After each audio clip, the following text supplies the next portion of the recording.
Hello, and welcome to day 2 of United Facts of America, a festival brought to you by PolitiFact and the Poynter Institute.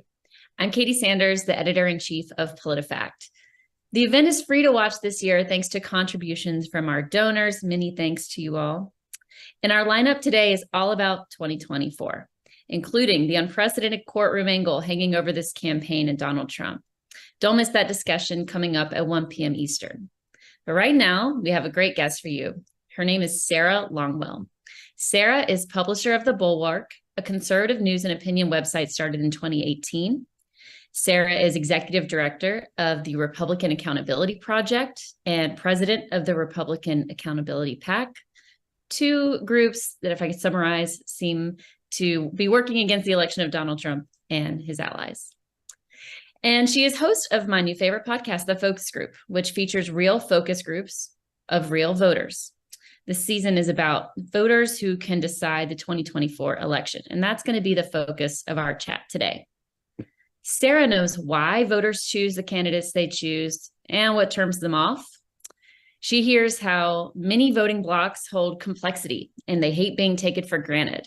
Campaigns overgeneralize these blocs at their own risk. And she also hears why voters stick to their beliefs, even when those beliefs are proven to be inaccurate. And her work around people who believe in the lie that Trump won the 2020 election is where I first learned of her work. So I've been following it for a while. We're lucky to have you. Sarah, welcome. Hey, thanks for having me. All right, we're going to start with some basics. So some of us are focus groupies. Some of us are probably uninitiated. So I just want you to set the scene of what your focus groups look like in 2023. What are they? How does it work? Yeah, well, I started doing the focus groups way back in 2018 when I thought we were going to primary Donald Trump with like a normie Republican. I was sure that people wanted an alternative to Trump, that they had taken a flyer on him. It was an accident of history, all this stuff. But when I started doing the focus groups, it was revelatory for me because not only did the voters definitely like Trump and not want an alternative, like there was no Larry Hogan, deep contingent, but it was a good reminder for me about how disconnected I was in Washington, D.C. And I think all of the Republicans who were so shocked by Trump's, his popularity, like the idea that these voters were super interested in limited government, free markets, personal responsibility, American leadership in the world just wasn't the case. And so I got really addicted to the focus groups. And, I did them. The pandemic actually made it so that we could do them on Zoom. And that meant we could do them constantly. And so I do them every week and have now for years. And that really allows me to track different things. And so, being able to really understand this phenomenon of, because I've seen it now for a long time where Trump's indictments right now, the reason they're making him stronger, we saw that back during the first impeachment. Like that's when it started. And during the Mueller report, like anytime, because it's so tribal, the politics is so tribal that whenever somebody is perceived to be attacking Trump, right, he's so good at playing that victim that people have this rally round Trump effect.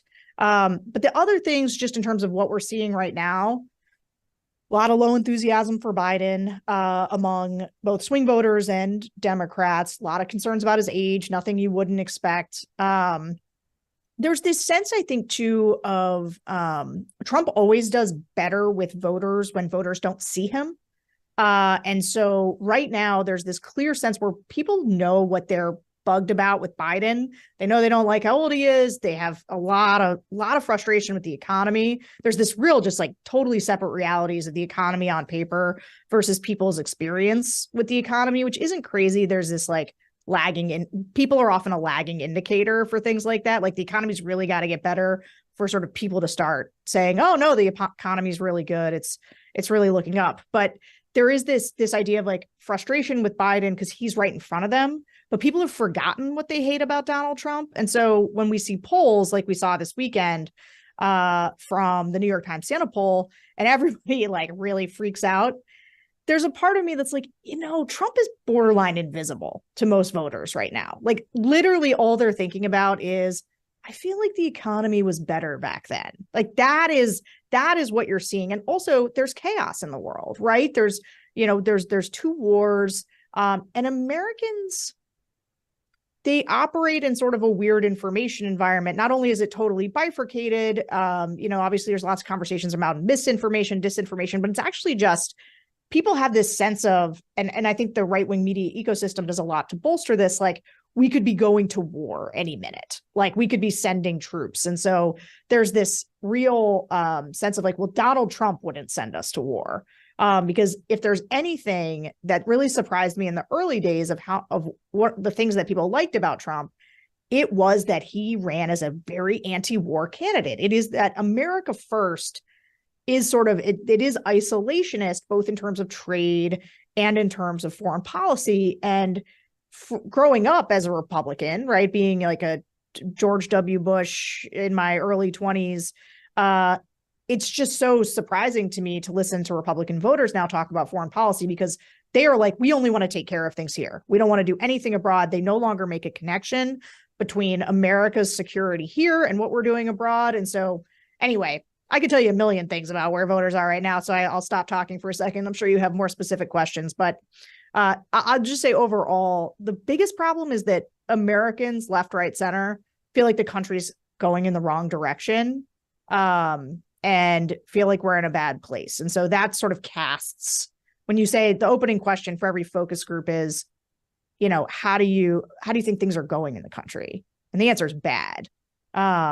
You did ask me how I find them, and I'll just say really quickly, technically, we just work with a ton of focus group facilities. I don't go find these people. We work with them and we do screens. We're like, we want 2-time Trump voters who think that January 6th was really bad. Like we put screeners on them to figure out which kinds of people we really want to talk to.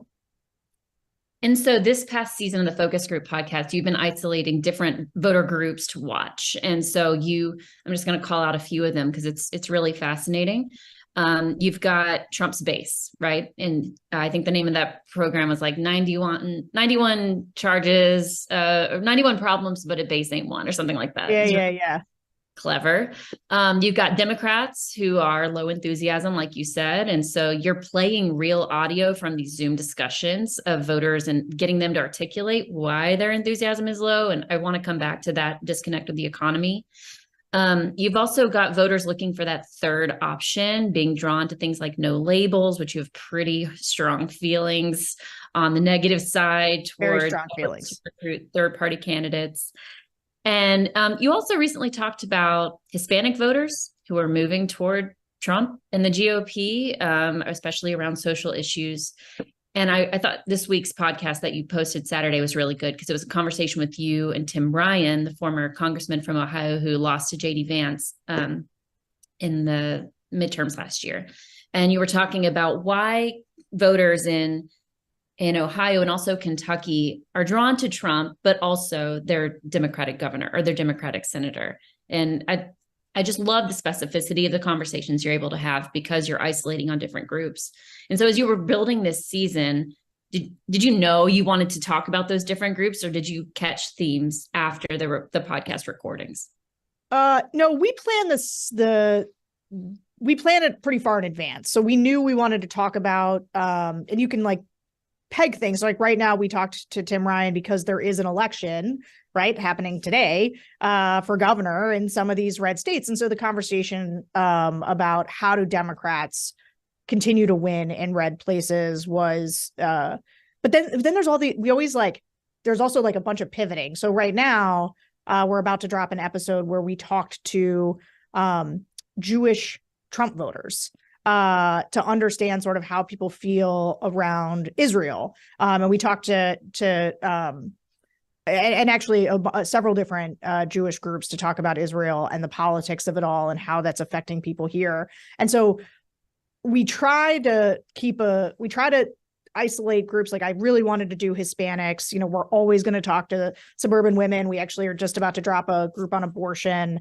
The things that are going to be big issues in the 2024 election, but we will also, if things come up that we didn't anticipate, we will try to get them in because people want to talk about them. We want to listen to them. And the other thing, I have a podcast, and the podcast is really because I started doing the focus groups for strategic reasons. Like I have, through my political work, I am trying to figure out how do you persuade people not to vote for Donald Trump.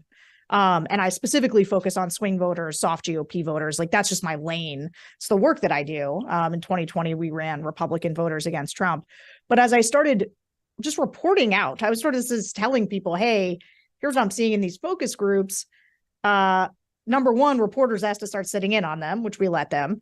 And number two, well, actually, now I don't remember what number two was. Oh, no, I wanted people to not just take my word for it. The reason I did the podcast is I was like, please hear their real voices. Like, because I felt when people call me and are just like, well, what do people think?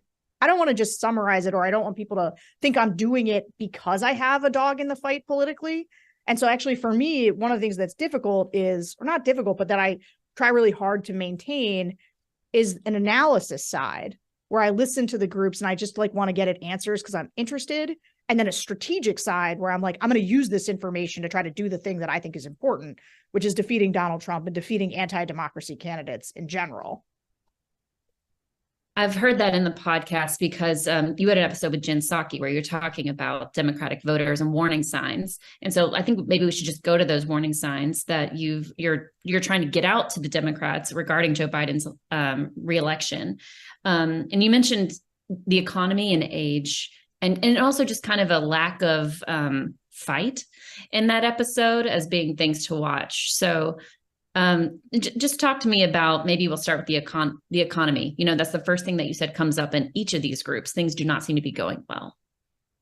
Yeah. And I mean, look, there's a reason that there's that old, I think it's a Carville line, it's the economy stupid. It's because when you ask people about what matters to them, they're going to tell you it's their mortgage, it's how much rent is.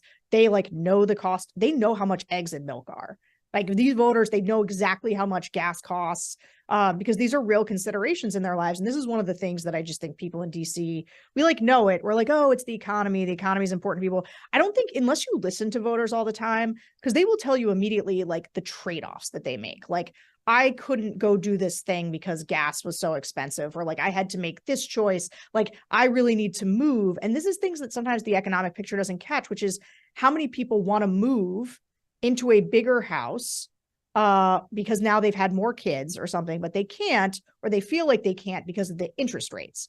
And so like, there's not an economic way that really picks up like that pent up desire that feels like it's not being met, but that's a real thing that we hear all the time. And then on the age, I mean, the age thing people have been saying for, I don't know. I was pretty open about this for a while about, I didn't think Biden should run again. I just like, you could hear it in the voters a year ago. And I think that because there was this overperformance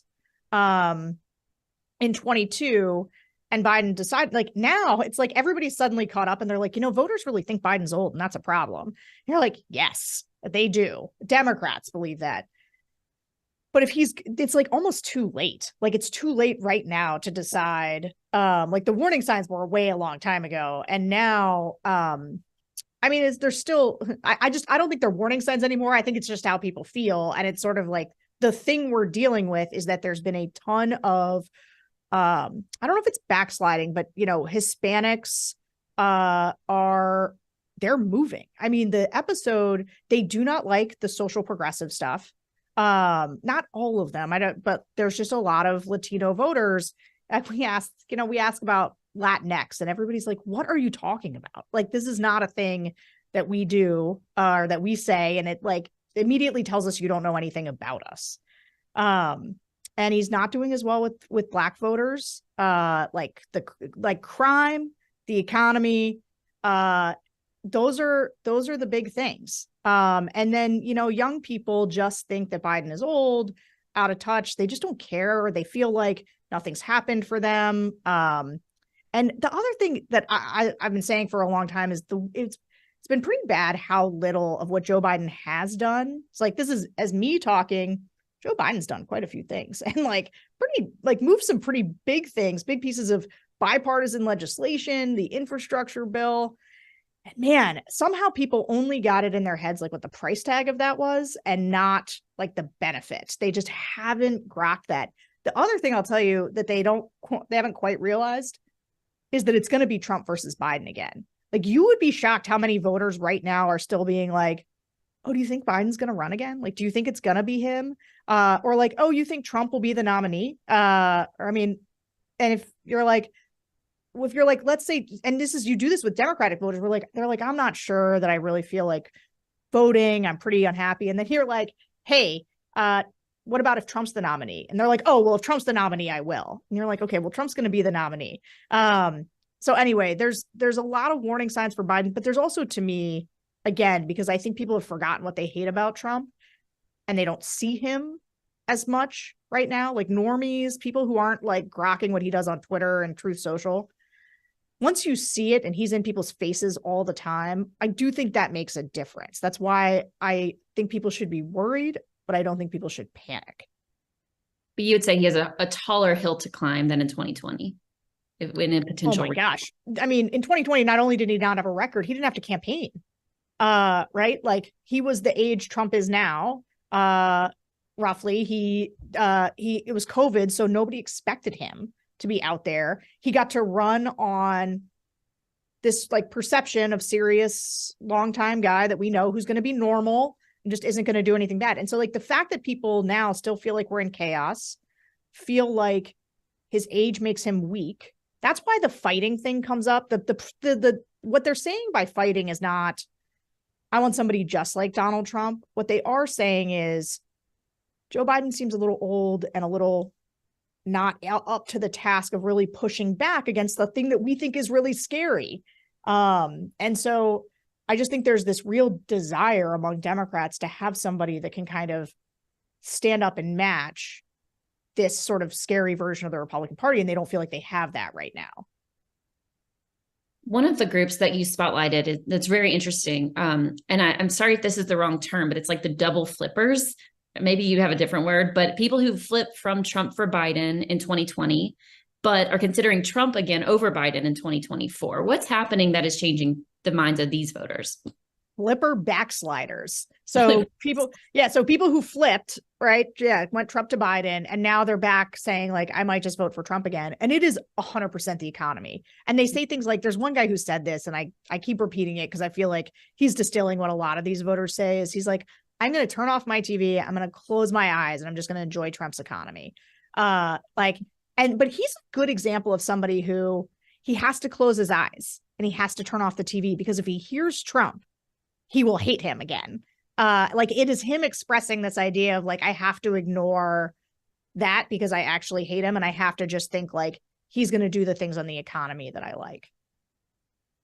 And so you talked also about the Biden economic message not being particularly persuasive, which is we avoided a recession. Yay. And people are just like, well, that's not good enough. Inflation has come down by X%. We hear that message a lot from the Biden administration, and people are like, well, things are still really expensive. So talk about how like that, the message that the Biden campaign is trying out is just not really landing. So here's the thing. I think it is a strategic mistake to brand something before you have won the argument that that thing is good. And so like, I think that the Biden administration sort of prematurely labeled things Bidenomics before they won the debate over whether or not the economy is better. Now, I think that Democrats, so I come from the Republican side. And so like something about Republicans that they do differently from Democrats is Republicans are like, we have to create our own reality. And so when Donald Trump took over, like when he was president, he just immediately started telling everybody that the economy was awesome. He would be like, best economy for Black people, best economy for women. How's your 401k, buddy? Like that's how he communicates. And then every other Republican would say, economy is amazing. Look at people are back. People are working. This is, and Trump was running the economy hot. He was borrowing money. He was spending a ton of money. He's cutting taxes that he can't pay for. Right. But they just took we're going to put the economy on a sugar high and we're going to talk about it nonstop. Democrats are over here both trying to be responsible, right? Like the reason that we keep raising interest rates is because they're genuinely trying to slow the economy, trying to stave off a recession, right? Which means cooling the economy actively. And what's amazing about that is the economy is still good. Like the GDP growth is still high while they've been raising interest rates. But that's like an economist's argument, right? That's not an emotional argument. And so like the fact that they do need to go out there and sort of be like, economy's good. Let me tell you why. We're building stuff. We're doing bridges. And I have one of the things I talked about with Jen Psaki is like one of my big bones I have to pick with Democrats' communication strategy is that everybody thinks like that Biden has to be the one making this case. I personally, not a big fan of Gavin Newsom. He's just not my cup of tea because I'm a never Trumper. But I saw Gavin Newsom on Fox News after one of the last Republican, what? The last debate. After the last debate, and he was fighting with Sean Hannity and making the case for one of Biden's energy policy. And he was excellent at it. And I was like, why aren't there 1,000 Democrats out there being surrogates for Joe Biden? Like, you guys have this great bench of the Abigail Spanberger, Alyssa Slotkin, Mikey Sherrill, Warnock. Like, there's just all these people that, or even just members of the Biden administration who I think could be out there aggressively talking about why this is good. And I think Democrats get really scared of saying that the economy is improving when people still feel like it's not. And I understand that, but I'm actually not in the camp of, well, people aren't feeling it, so just what? Like, no, I think you got to go out there and sell the fact that they've improving it. It's like Donald Trump ran the economy hot, left us in a hole. We are doing the responsible thing. We're bringing us back. People are working. We have growth while we're bringing down inflation. Like, I don't know, but you need 1 million people out there doing it. Like, their surrogate game is just not there. And as a result, running paid ads is not enough. You got to have real people out there carrying the load on making this case. We remember that moment well because he name dropped PolitiFact and saying Newsom said, I can't wait for this to get PolitiFacted tomorrow. And so anyway, I hear you there. And your role as a listener, and I'm thinking about the person who's just like closing his eyes and considering voting for Trump again. How do you assess how informed people are in this country? You know, here's the thing. Informed is a eye of the beholder kind of word. There's one of the craziest things when I started doing focus groups was realizing how disconnected the conversation we have here and on Twitter and with reporters like in DC versus what average voters are talking about. So I remember really early on, it was the day that Trump had gone to Helsinki and stood on the stage with Vladimir Putin and sided against America's intelligence community and sided with Putin. And we here in DC thought that was pretty bad, pretty crazy, pretty remarkable. A lot of people are talking about it, so much so that Trump ended up sort of walking it back and trying to pretend he hadn't said what he said. But I walked into a focus group in Columbus, Ohio, and I was like, what do people think about what Trump said in Helsinki? And everyone was like, I have no idea what you're talking about. Like, I haven't heard about this. Or like the house stuff that consumes us. No one cares. No one cares. No one's thinking about that.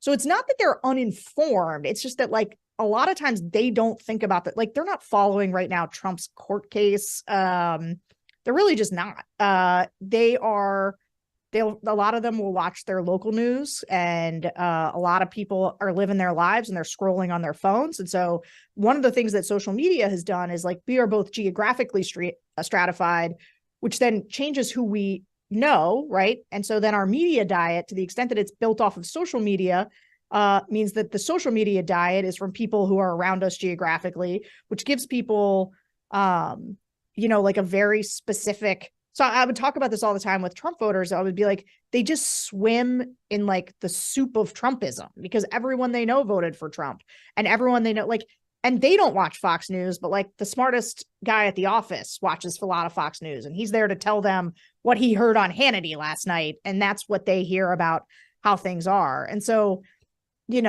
informed is a tough word. But, and there's a lot of things they're not informed. I mean, and that's why you've got to fight for people's attention. That's why like you need the surrogates. Why? One of the things about Trump, so one of the things people say about Biden and Kamala Harris is they're like, where are they? I never see them. I never hear them. Well, it's not that they're not non-existent. They're just like doing what it would have been in the pre-Trump era. But people got really used to having a president that was in your face 24/7 and sort of telling you what was going on by commenting on it, right? He like drove the news of the day, and like, so we were always talking about him. And that had a real effect on what people expected in terms of how they were going to get communicated with. And going back to a normal president, even though people kind of wanted that normality, they also just got used to getting communicated with much more. And so they've come to expect it, and they feel like they don't hear Biden now. Super interesting. Just a reminder and a welcome to everybody joining in. I'm with Sarah Longwell, focus group podcast host and GOP strategist. I haven't seen any questions come in, but please type them in the chat. I have some more for you.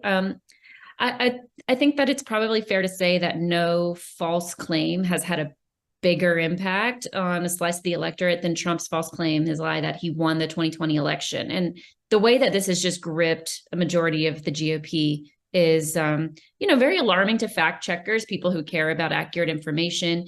You focus grouped this probably several times, but you wrote about it in 2022 about the reasons people had for believing Trump saying that he won, which was tribalism, just the feel of crowd sizes for Trump and Biden, this belief that votes flipped in the middle of the night, there was nefarious activity. And interestingly, that the more the media rejected the premise, they embraced it because there must be something there if they're coming at it so hard. So do these reasons still hold? And how are you planning to reach out to skeptical Republicans about this narrative as strategists in 2020? Yeah. So, well, to take the last part first, I definitely don't. Like the 70% of Republicans who believe the election was stolen, that's not our persuadable universe. Our persuadable universe is the 30% who believe that the election was free and fair, because those people tend to be in both a media ecosystem where they're open and receptive to alternative messages. And they're also just like, they're not, a bunch of the stuff about the 70% who believe that it was stolen is super duper tribal, right? It is not that they have smoking gun evidence, obviously, because it doesn't exist. It's not because they know someone that has happened to. It's just like, yeah, Democrats cheat. It's and also, I mean, I love this stuff. It's like, well, I went to bed and Trump was winning and I woke up and Biden was winning. So like, how do you explain that? Like people will be like, I shouldn't have gone to bed. Like, they're just like funny. It's like funny, superstitious stuff. And sometimes I say like, they feel it deeply, but they carry it lightly. Like it's almost a joke half the time because it's just them saying, I'm on this tribe. And because I'm on this tribe, we think Democrats are the kinds of people who would cheat in an election. And then there's a lot of buckets in that 70%, and they feel different ways about it. There's the people who think it was rigged, not because somebody changed votes, not because of Hugo Chavez's ghost, doing something with voting machines, but because they changed the rules. The Democrats changed the rules because of the pandemic, and they've got like sort of a more sophisticated sense of it. So, and they're all in that 70%. But mainly for people who think that, we just don't worry about them. We focus on that 30% who don't, because those are the ones who are looking at the Republican Party being like, what is happening here? This is not what I thought I was getting into. And those are our people that we try to get to. This might be a quick response, but we've always noted when Republicans are also correcting that false information, why don't corrections from fellow Republicans seem to work? So this is actually one of our biggest, I think, strategic insights, which is you can't, like Republican elected officials, one of the things Donald Trump did was he told people that the establishment, like he made Republicans who are part of the quote unquote establishment or rhinos as big an enemy, if not a bigger enemy than Democrats. And so the one messaging group that Republicans trust is people like them. And so when we build Republican voters against Trump, it wasn't like our messenger wasn't senior Republican official from the Bush administration, right? It was a random person who was like, I've been a Republican my whole life. I've only ever voted for Republicans. I don't really want to vote for a Democrat, but I think Trump's a lunatic.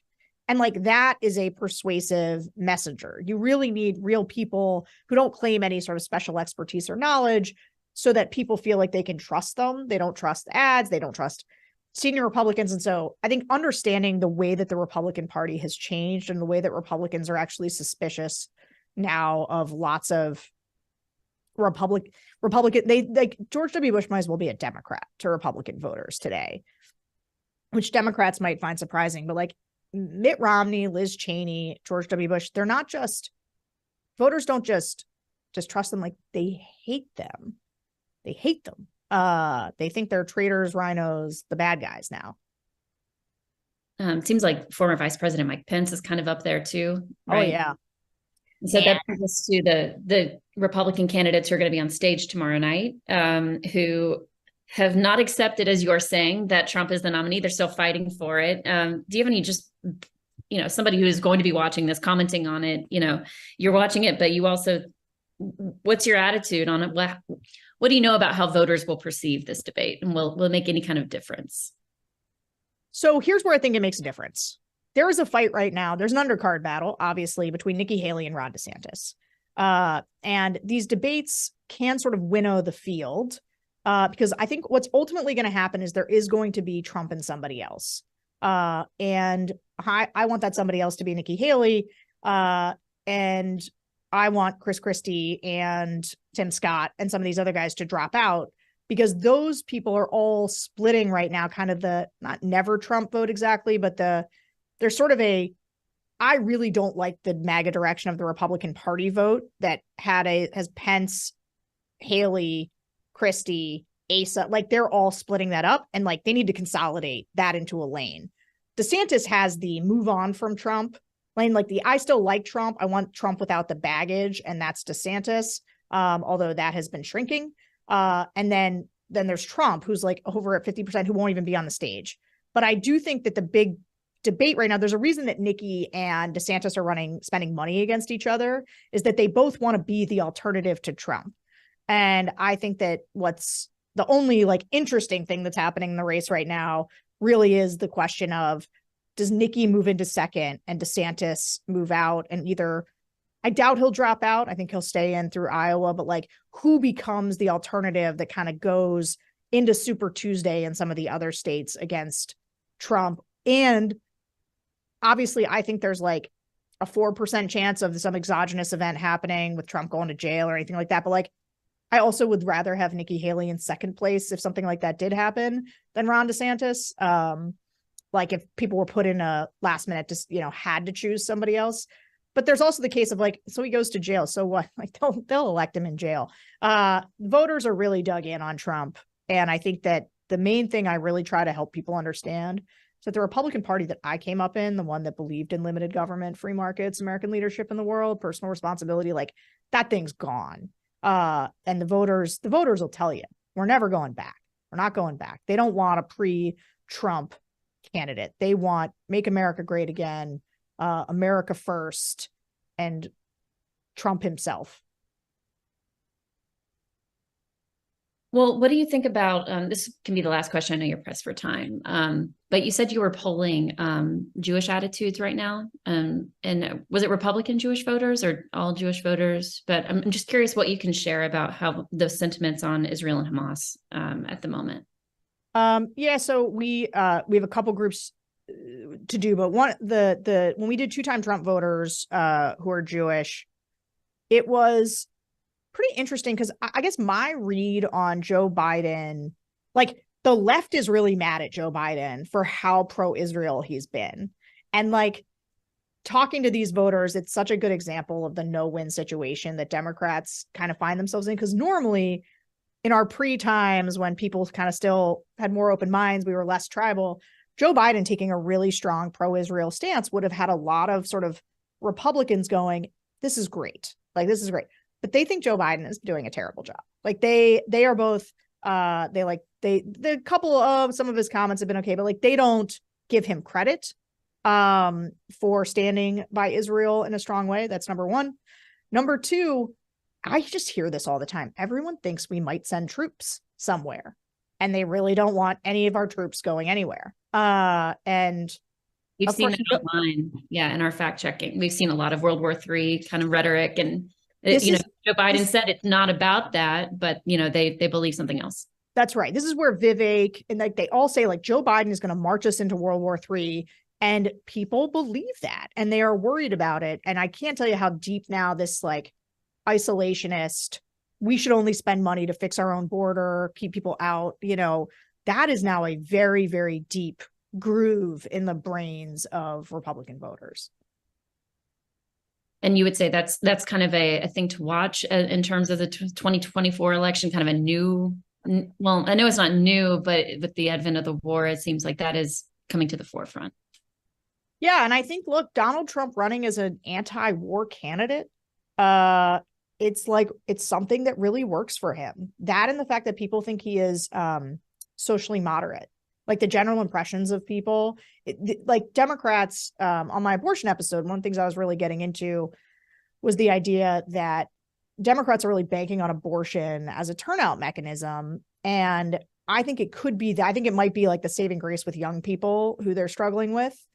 Um, but I worry about Donald Trump kind of cutting that argument off a little bit. Like we interviewed a bunch of, we were talking to people in Ohio, so they were Sherrod Brown Trump voters, and asked them how they thought Trump was on abortion. Like, did they think he was extreme or did they think he was moderate? Anything in between? They all just said moderate. They think he's a moderate on abortion.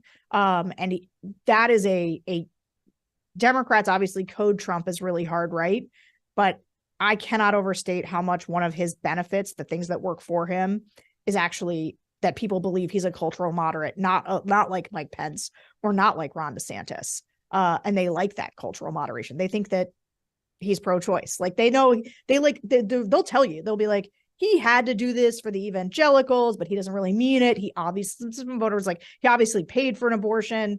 And so like he just reads to people.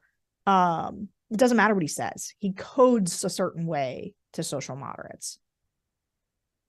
Is there anything else you'd like to add to close us out? Either advice for journalists covering voters or advice for fact checkers trying to put out the facts based on what you've heard?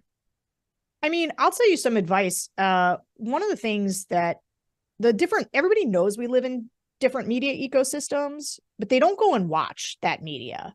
Like, spend some time. Go watch Bannon's War Room. Go listen to Candace Owens' podcast. I mean, when you ask voter, like, who'd you like to see run for president? Candace Owens comes up a lot. And like, just go listen to some of this, American News Now, like whatever. There's all these splinter groups. People think like they watch Fox News and they know, but there's a totally this other ecosystem. And that's where when you listen to voters, Trump voters, especially, right, they all sort of say the same thing. Like they're living in the same media ecosystem. So if you want to understand them, especially the base voters, like go listen. Like I have a ton of sympathy for these voters because I know that there's these conflict merchants who just pour poison in their ear 24/7. And I think that is a really good way to know where the information's coming from and why people believe it. That's so helpful. Thank you. That will do it for us today. Sarah, thanks so much for joining United Facts of America. How can people find you? Let's see. I'm Longwell25 on Twitter and Sarah Longwell. I'm around. Google me. Focus Group Podcast is awesome for fans of podcasts. The Bulwark is great. Everyone should check out the Bulwark. Definitely. All right. If you want to support PolitiFact's fact-checking mission and help us do more events like this, please join our Truth Squad at politifact.com/donate. Give UFA as your reason. Coming up at noon Eastern, we'll have a discussion about why we started fact-checking in Spanish, and we'll come back at 1 p.m. Eastern for our chat with prosecutors from the right and the left about the campaign in the courtroom. So many cases. I'm Katie Sanders. Thank you all for joining us. We'll see you shortly.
Hello, everyone. My name is Miriam Valverde, and I'm a deputy editor at PolitiFact.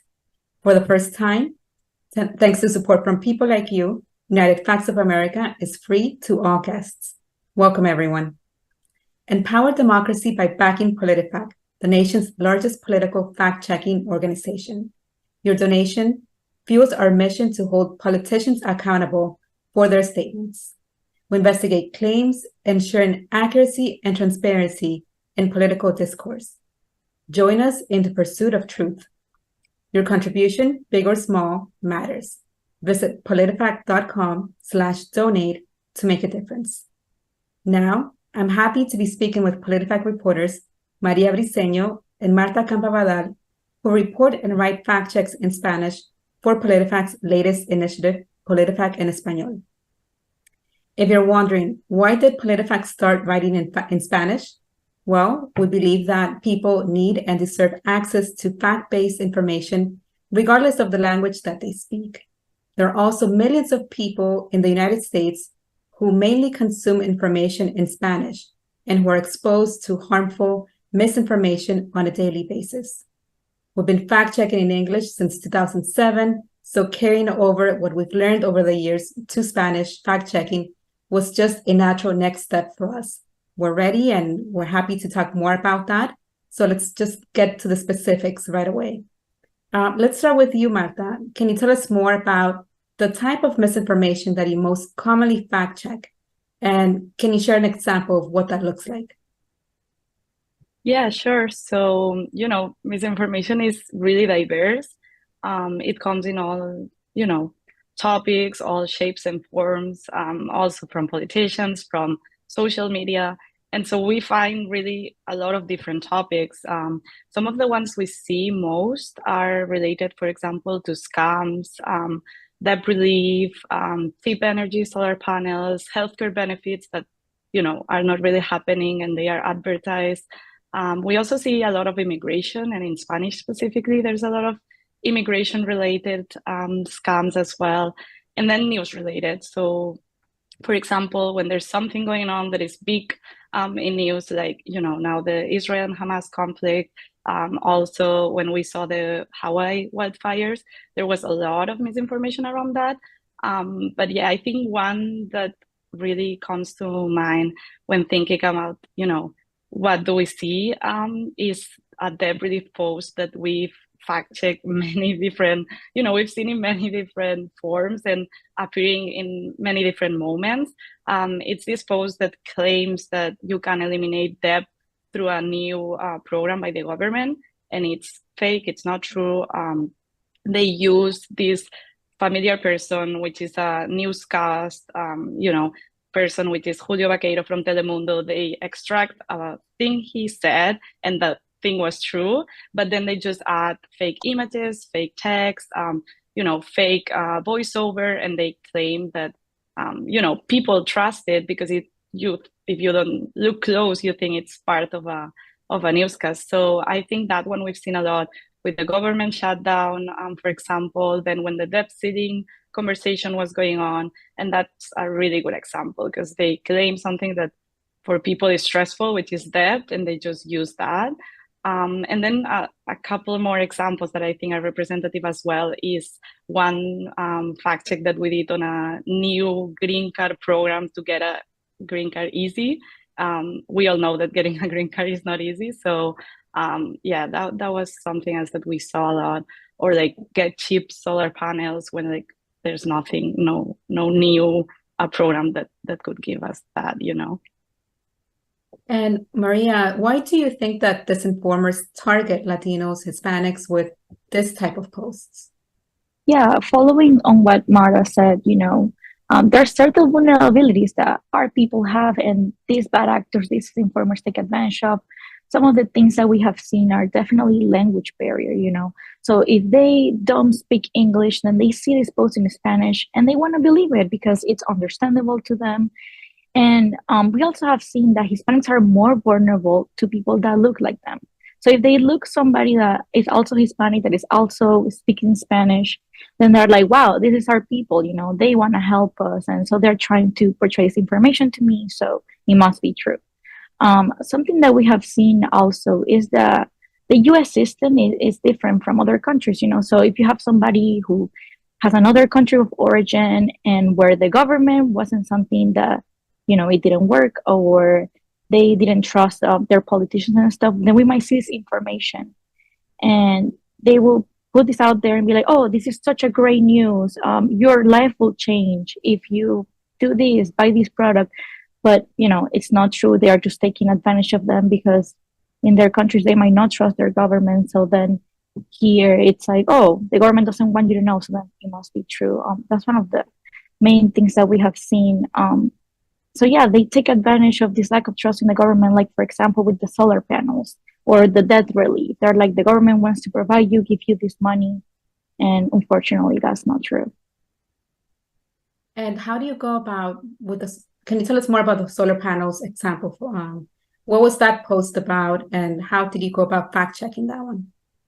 Yeah, so one of the things that they did, they were like, oh, the government wants to give you for free the solar panels. And it's just like, this is that right that you get. And in reality, that's not true. So one of the main things we did is we reached out to the government, you know, and we were like, hey, is this true? Have you guys approved any program like this? And they were like, no, we have never done this. They take advantage of these people. They tell them that it's the government, but in reality, it's a program where you lease solar panels. And then at the end, you end up with so much debt because you have to do these monthly payments that people will never find out until they actually sign it. And you were saying, Maria, too, that some of these videos sound convincing. They feature people who may, you know, look like the person who's watching the videos. So it seems relatable, like, you know, someone familiar to them who's saying this, and therefore it must be true. Yeah. Following on what Marta said, you know, they use images, like, for example, from Julio Vaqueiro from Telemundo. You know, he's a news anchor, he's respectable, so they take images like that and they use artificial intelligence, or they edit them and make it seem as, you know, if they are saying this or if they are really selling this product, when in reality they have never done that. And Maria, one thing that not everyone may know is that there aren't many organizations fact checking in Spanish. You know, that's why one of the reasons too that PolitiFact saw, you know, an opportunity to take on this responsibility and fact check, as we've done over the years. But fact checking as an exclusive form of journalism may be new to many people. So what opportunities do you think are there for PolitiFact as we expand and grow fact checking in Spanish? Yeah, so, you know, as you said, fact checking is not new and it has been growing internationally. You know, we have seen fact checking organizations open in Mexico, Argentina, you know, Spain, and it has been amazing. But there are not many fact checkers in Spanish here in the US. And honestly, just the average Spanish speaker here in the US doesn't even know what fact checking is. So that's what we're really trying to tackle. You know, we're trying to make sure that all these posts that go unchecked, you know, that we have the opportunity to fact check and explain people what's going on. But the beauty of PolitiFact is that we are more than just, you know, fact checking posts. We also concentrate on policy issues, you know, we also fact check politicians. So all of these things that, you know, a newcomer or somebody really has no idea about, you know, that's what we're really looking into and we try to explain. And the good thing about PolitiFact in Espanol is that we are just starting out. So we are really there to listen to people, learn more about what is something that they want us to look into, you know, what is something they want us to fact check. We're growing in this together, you know, we're having that conversation with them and see what they need. Great. And if you're just joining us, welcome. My name is Miriam Valverde, and I'm a deputy editor at PolitiFact. With me are PolitiFact fact checkers Marta Campabadal and Maria Briceño. And if you're watching us right now on PolitiFact or Poynter.org, you can open the video on YouTube and send us your questions in the chat. Now, Marta, going back to you, you know, we're getting ready for 2024. The election is coming up. It's, you know, just a few months away from the first, you know, primaries, but there will be many more ads coming on in Spanish on TV, on social media, radio, as campaigns try to win Hispanic voters, people who identify as Hispanic or Latino. Can you tell us more? Can you share more about how PolitiFact is preparing for that? Yeah, so I think, as you know, Maria was saying, first of all, we're trying to build an audience and let people know not only that we're here as PolitiFact, because a lot of people know PolitiFact, but that we're here as PolitiFact en Español, so that we're doing Spanish coverage and just not only, writing stories, but also letting them know about our process, about why do we do what we do. So doing, this type of, conversations with our audience. And so we want this audience that is new to us, because, before, Spanish speakers maybe were reading as if they were bilingual, but people that only consume or that mostly consume Spanish media maybe didn't know about PolitiFact. And so we're trying to grow that in many different ways. One, for example, is we created a WhatsApp tip line where people can share with us and send us things that they see on their own, conversations on WhatsApp or on the internet, on social media, even if they see that a political representative said something that was like, stuck to them, or if that made them think that maybe we could know more. And so this is really important to us, because we receive these messages and then we fact check it and then we share with these people what we found. And I think that's a, really interesting way to create this confidence and this conversation. Also, we're gonna create a WhatsApp channel where we can share our findings and share our stories in a, for a wider audience. And then the Spanish website that we will launch soon, because right now our content is within our English website. And honestly, I think that's a good start because, people just go into our English website and suddenly realize we're also writing in Spanish. But I think, we deserve to have our own website where like people can just straight go to that website and read our work in Spanish.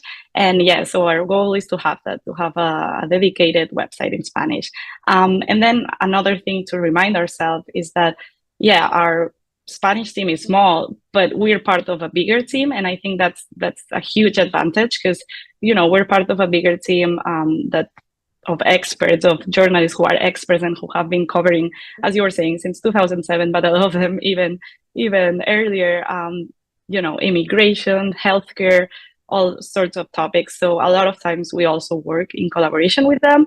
And a lot of times if it's like, something related to migration that was said in English, but, implies Spanish speakers, then maybe one of us collaborates with a PolitiFact in English reporter. So I think like that's very important that we turn to each other to support and that we are, we're on this together and that the English team supports the Spanish team supports the English team. That's really important. Definitely.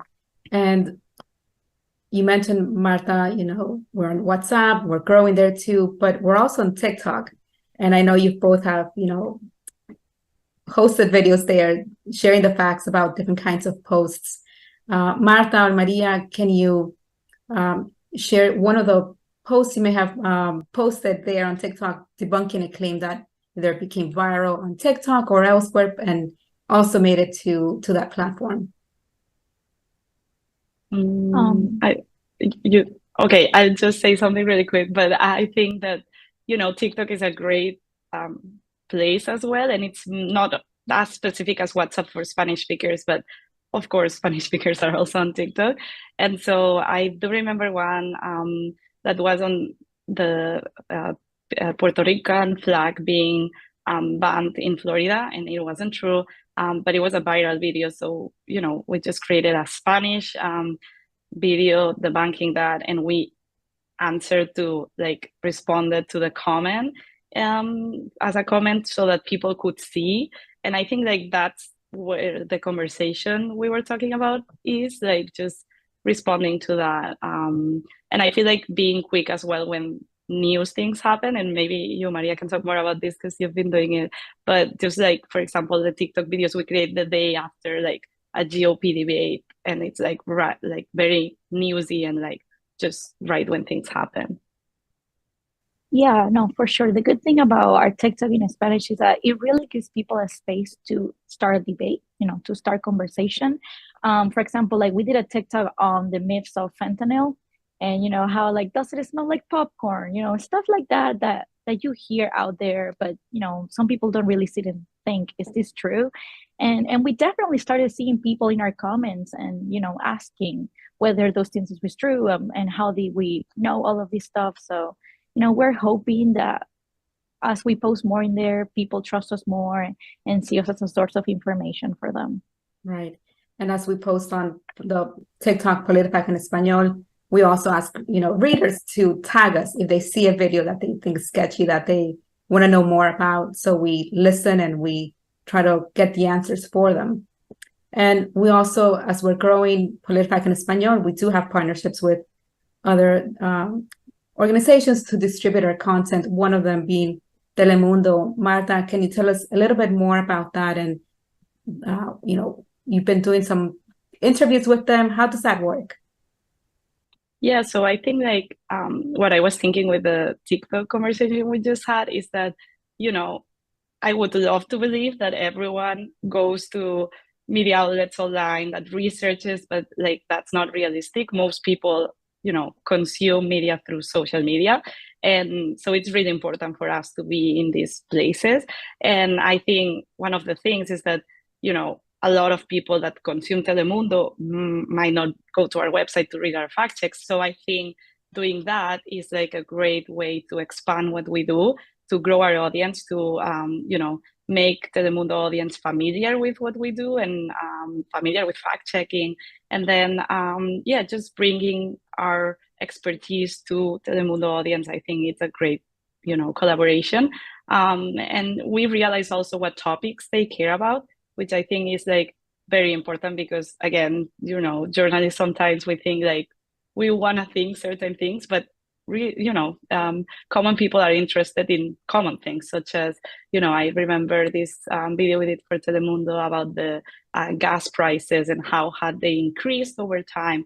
And, it's a very, kitchen table topic that people do care about, and that, it will engage the Telemundo audience. And then, also after the debates that are happening, people are for 2 hours listening to politicians, saying all sorts of things, and then having that day after expertise coming from our reporters, and mostly coming for our English speaking reporters, but then we just translate that and bring that to the Telemundo audience. And I think that's a great add and a great collaboration for us to have, and then for example, Fact Chequeado also spreads our content through more than 50 partners that they have. So I think that's also another way to bring our work outside of us. Definitely. And Marta, along the lines too of deciding what to fact check, we often hear the term the Latino vote, but we realize that this is a voting bloc that cares about various issues and that cannot be easily put in a category for a party or the other. Can you tell us more about how PolitiFact in Espanol decides what to fact check and how it takes into consideration the varying interests?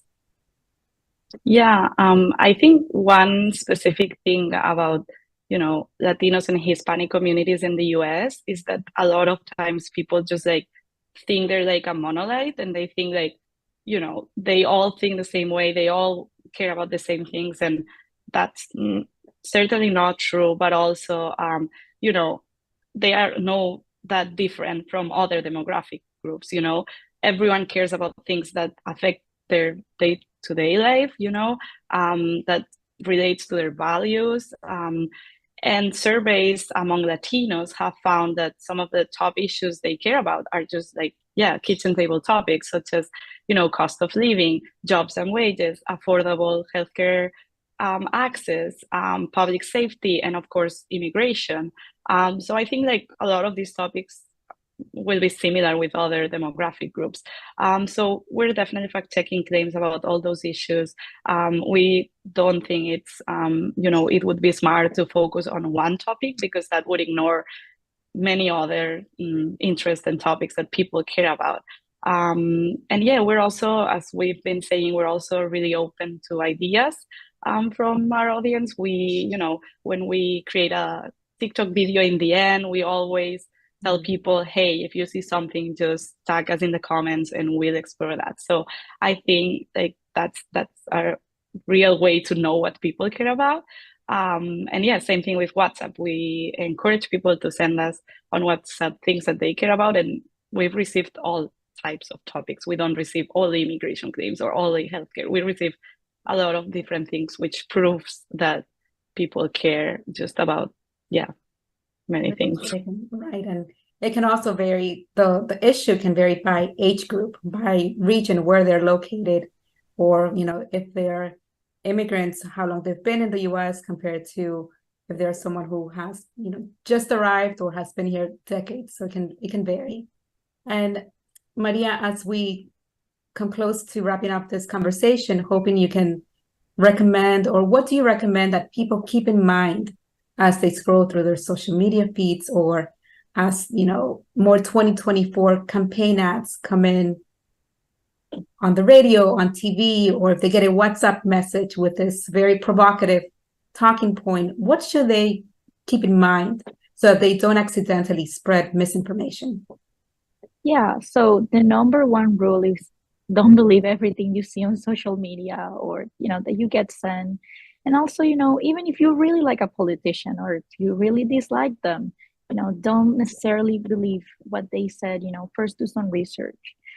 Especially what we see with social media is that it's easy to create a logo, it's easy to find images online that you can repurpose and make it look legit, make it look like a legit business instead of having a brick and mortar that will probably take a long time to do.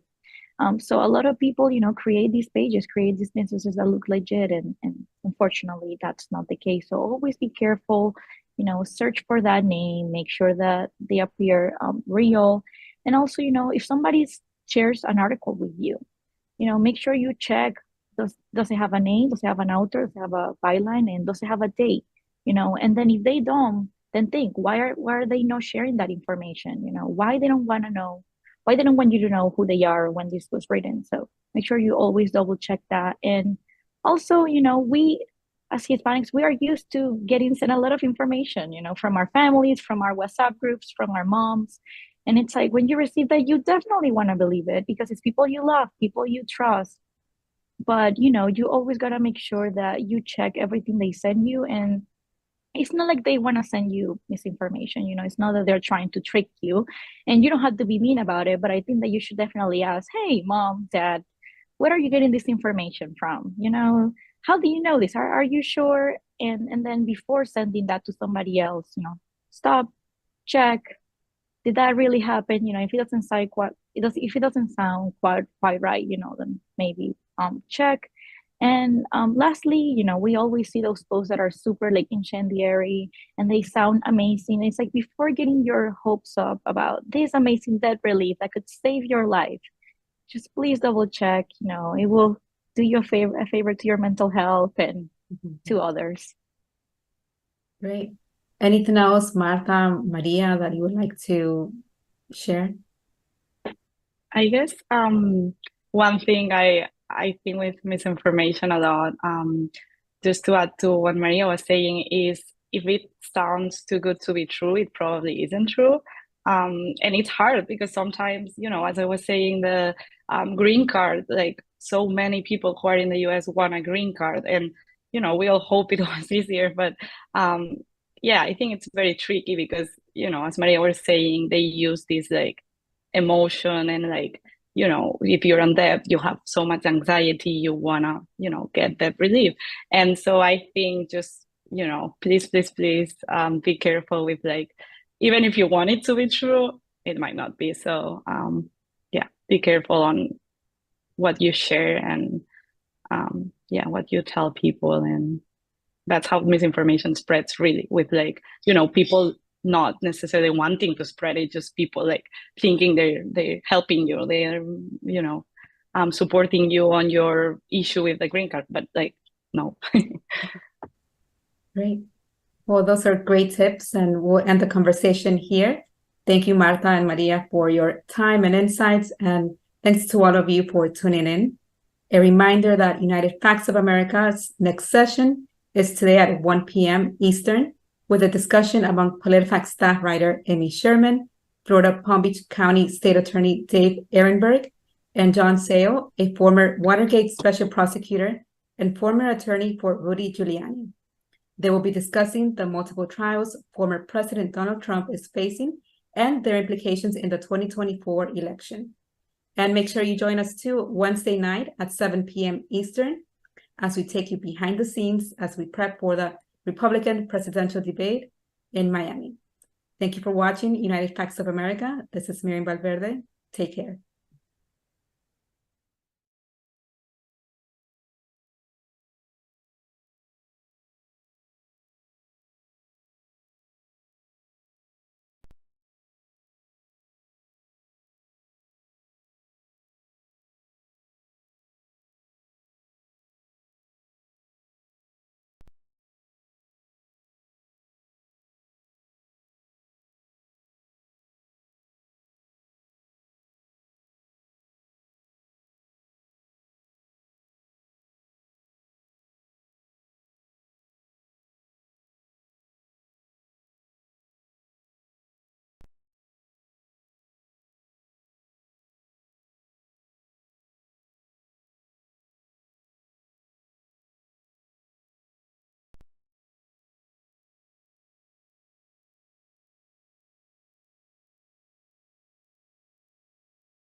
Good afternoon. Thank you for joining me. If 2020 was known as the Zoom year election amid a pandemic, 2024 is shaping up to be known as the courtroom trial election, as Trump could be spending a lot of time at the defendants' table in Washington, D.C., Florida, and Georgia at the same time that voters are going to the polls.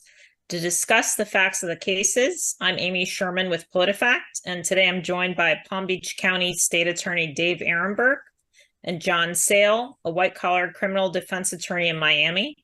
John is a former Watergate special prosecutor, a former attorney for Rudy Giuliani, and he also declined a request to represent Donald Trump. So I wanted to start first with what we saw yesterday with Trump testifying on his own behalf in the civil fraud trial in New York. Dave, why don't you go first? Any thoughts about his testimony, and does it shed any light on what we can expect about how Trump will handle being a defendant in court in the criminal cases? Amy, good to be with you and my friend John Sale. I don't think this will be a harbinger for how he's going to testify in the criminal cases, because first, he's not going to testify in the criminal cases. He could be walking into a perjury trap, and he's under no requirement to testify. But in the civil case, if he took the Fifth Amendment, it would be used as an adverse inference against him. So he testified, and he was testifying for his MAGA base because he was defiant, and he just spewed lots of stuff against the judge and against the attorney general's office, and had to be admonished multiple times by the judge. You're not going to see that in a criminal case. But he did this for a reason. He did this, number one, to play to his strident base, because nothing motivates MAGA more than martyrdom and grievance. And number two, I think his only chance at prevailing in this case would be on appeal, because after all, he's already lost this case on summary judgment. Now it's really just a question of damages. But he is hoping that if he could goad the Judge Engoron here, to making a mistake, to show bias against him, he could possibly get an adverse ruling overturned on appeal. So that's why he did what he did with all the histrionics. It was not to win now, but perhaps to win later, and to try to win within his base in the court of public opinion. John, can you talk about, as a defense attorney, was it helpful for Trump to take the stand, and why do you think his lawyers allowed it? Allowed, it maybe is the word that I can address. I mean, you can make a recommendation to a client, but whether or not to testify is a decision that the client makes. So I don't know what he was advised, but I agree with Dave. He makes a very good point that one of the things he might have been trying to do is goad the judge into just losing it and saying something that would show bias, because there are certain norms that we lawyers live by. There are certain just standard practices for everybody. I mean, I prepare clients to testify frequently.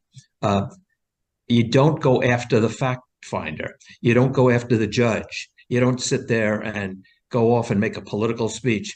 I mean, the judge said to him, if you don't answer the questions, I'm going to draw an adverse inference from your testifying. So I think in the courtroom he lost. He made certain admissions, which I think can be used against him even in this damage phase. But in the political arena, to his audience, this was a big victory for him. And I'll bet you when you look at the fundraising statistics when they come out, I think you're going to see that this performance of his was a Grand Slam home run. Dave, broadly speaking about all these cases, what would you say to liberal voters who are salivating at the idea of Trump in a jail jumpsuit, and to Trump fans who are confident that all these cases are much ado about nothing? Well, I think both sides need to lower their expectations a little bit. First, as far as liberal voters who think Trump's going to wear an orange jumpsuit, I mean, there is a possibility. But I think the only criminal case that will be decided before the election will be the Washington, D.C. election interference case. That case was built for speed. Jack Smith only charged 4 counts. It's scheduled to go in March, and you've got a judge and Judge Chutkan who ain't messing around. That's going to go first. There'll be a verdict before the election. And I have a disagreement with some of my friends. Glenn Kirshner, who's a political commentator, insists that Judge Chutkan will send him right to prison. I'm not so sure. I think that the judge may allow him to appeal and hold off on sentencing. So in that case, I don't think he'll be running for president from a prison cell. But if he doesn't win, yeah, then I think you could actually see him wearing a pair of steel bracelets and an orange jumpsuit. Now, as far as and the other cases, I don't think the other cases, with the exception possibly of the New York State case, the Stormy Daniels hush money case, I don't think the other cases will be heard before the election. And the New York case may not result in any jail time. That is the least strong of the 4 cases. Now, as far as the Republicans who say this is much ado about nothing, get real. I mean, this is real stuff. I mean, this involves stealing nuclear secrets. This involves trying to overturn an election. RICO is always to be taken seriously. So this is serious stuff. It's just that the strongest case here, the case down here in South Florida in front of Judge Cannon, the Mar-a-Lago documents case, I think almost certainly will happen after the election. So Trump could get out of all of this by winning the White House, shutting down the cases that are pending, trying to pardon himself or get his vice president to pardon himself for any conviction he has. And for the state cases, he'll surround himself with Secret Service and dare the Fulton County and New York DAs to come and get him. John, anything to add to that? Well, talking about the Democrat voters and the Republican voters, when the first indictment was returned, that was the New York case, Jim Comey, the former director of the FBI, tweeted, "It's a great day for America," or something like that. And I couldn't tell you how much I disagree with that. I think that the fact that the former president of the United States is indicted once, much less 4 times, is not a great day for America. I think it's a very sad and solemn day for America. And I don't think we should take any joy in this. I don't think the criminal justice system should be used to determine who's going to be president or not. I think if a prosecutor brings a case in good faith, Mr. Trump, like everyone else, is entitled to a fair trial where he's presumed innocent, and he should be convicted or acquitted based upon getting a fair trial from a fair, unbiased jury. I think that that's the very Constitution that he said should be suspended should protect him. And I think that there's a big challenge that Judge Chutkan has in Washington, D.C. case, and that's to, first of all, pick a fair jury. I mean, that is extraordinarily difficult in this case. And you have to be careful about what they call phantom jurors. You can have people who just want to get on the jury, who are going to hide their bias. And Judge Chutkan's another challenge is to keep him to behave, for lack of a better word. There are all sorts of things that he might do. After all, just think about it. He's the former commander-in-chief, the former most powerful person in the world, who is going to be in a courtroom with one African-American woman wearing a black robe, who is going to be telling him he's got to behave like any other defendant, which he should, who's going to come before him. I don't know he's going to react, no matter what these lawyers tell him, very well to that. And before you even get to whether or not he testifies, I mean, he could just not behave himself at counsel table. And if it was any other defendant, a judge, the action would be, you'd warn him a couple of times. And if he keeps doing it, take him out, take him out, put him in a jail cell. You can't do that with Donald Trump because he was a former president. So there is no rule book because we've never had a former president indicted and going to trial. And I think the Washington, D.C. case, the only thing that could prevent a trial would be if the matters are stayed on appeal. And there are a couple of matters which could be appealed, what we call interlocutory, before the trial. And there's no guarantee how long the Court of Appeals would take and whether or not the Supreme Court would take it. Okay. An appeals court recently paused the gag order in Trump's 2020 election case. Trump has said that gag order amounts to the Biden administration taking away his right to free speech. John, can you talk about if this gag order is constitutional and is it unique?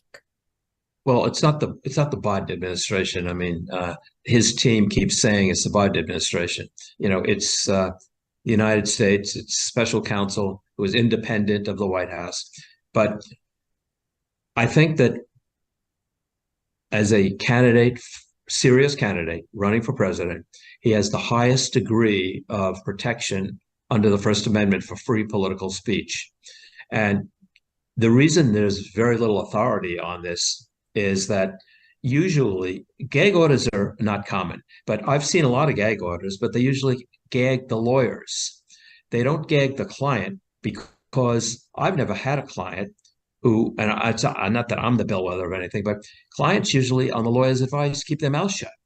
And it's usually the lawyers who hold the press conferences that have to be reined in. So there is one case, and I think the Sixth Circuit, involving Congressman Harold Ford Sr., which overthrew a gag order. And I think that this gag order, as much as Judge Chutkan tried, I think it's too broad. I think, for example, he has to be allowed to answer and criticize some government witnesses who write a book, who go on television and criticize him. Like, I think Bill Barr, the former attorney general, had a lot of courage to say, no, there's not widespread election fraud. But when he goes on television and talks about Trump's defective personality and what a threat he is, I think, he's a witness, but I think Trump as a candidate has to be able to answer him. So I think a gag order has to be restricted to what the Ford case said, if it's a clear and present danger, if it's going to promote violence. And I think that has to be reined in, but I don't think it can be any broader than that. Dave, any thoughts on whether the gag order is too broad and about Trump's comments suggesting that it's not constitutional? Well, I'd like to agree with John. He made some good points that you have to allow Trump to be able to respond to Bill Barr from a political context. But when you go after Mark Meadows, for example, which is why the gag order in D.C. was reinstated by Judge Chutkan, and now it's stayed again pending appeal, as the D.C. Circuit is going to review it.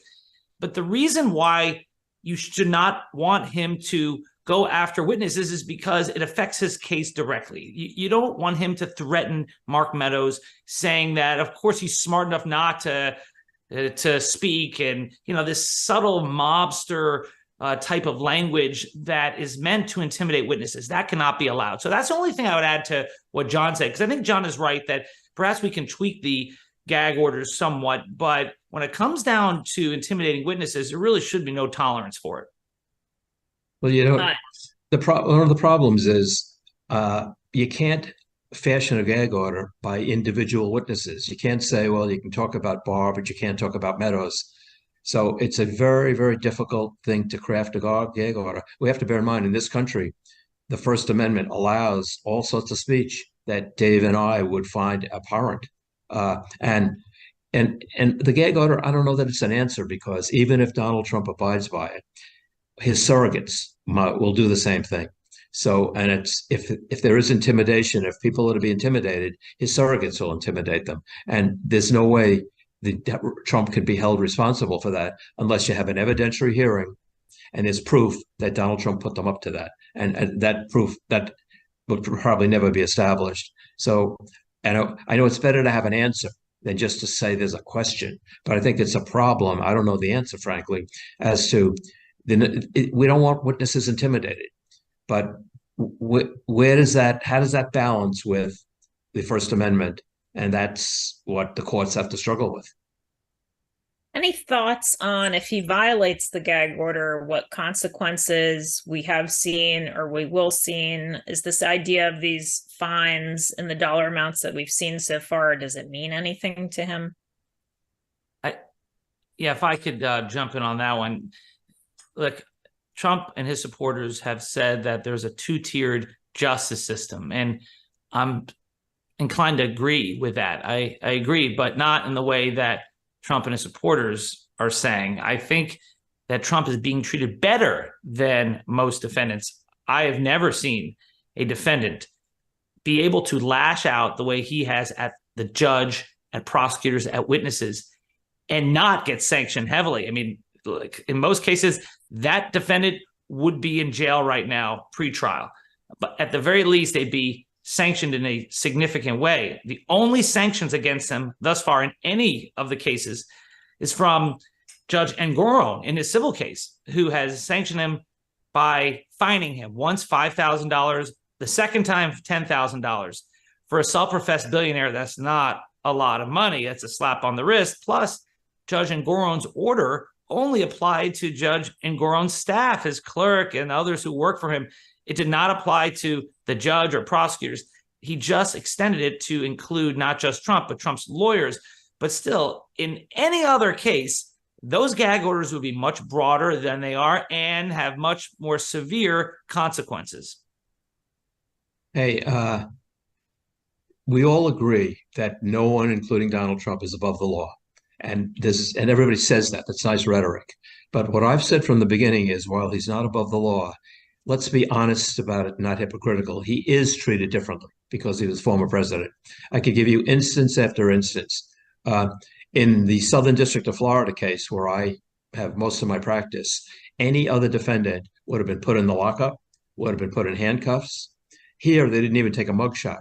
The standard condition of release for every defendant, unless a judge changes it, is you can't leave the Southern District of Florida without even a request from the Trump camp. That was extended.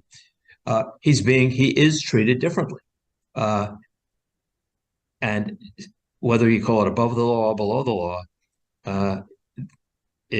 I think the truth of the matter is he's treated differently. And I think we're talking about if he violates the gag order, the real question is, so what can a judge do about it? And if we're any other defendant, they would gradually impose sanctions and then they'd lock the person up and without any hesitancy.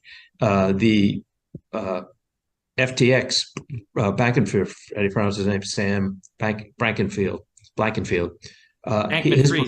Blankenfried. His bond was revoked for social media posting, which was interpreted to threaten witnesses, and he went through his trial in jail. But as Dave said, of course, anyone else would be put in jail. I don't see Judge Chutkan or any other judge putting him in jail pre-trial. I agree. I agree with that. Which means he can be above the law. He can get away with something that no one else can, and that's unfortunate, to say the least. But I think that's the reality. Okay, for our listeners who maybe are just joining us now, I'm Amy Sherman with PolitiFact, and we are here discussing the Trump trials with Palm Beach County State Attorney Dave Ehrenberg and John Sale, a white-collar criminal defense attorney in Miami. John, can you talk about Trump's often repeated defense? I think he made it in the civil trial and many criminal trials, is that these are political prosecutions and election interference. As a lawyer, what do you make of that argument by him? Well, I think a lot of it is just political rhetoric, which he's absolutely free to say on the campaign trail. And I think under Judge Chutkan's order, which has been stayed, he's allowed to say things like that. But when you get into the courtroom where it really matters, they have a motion based upon prosecutorial misconduct.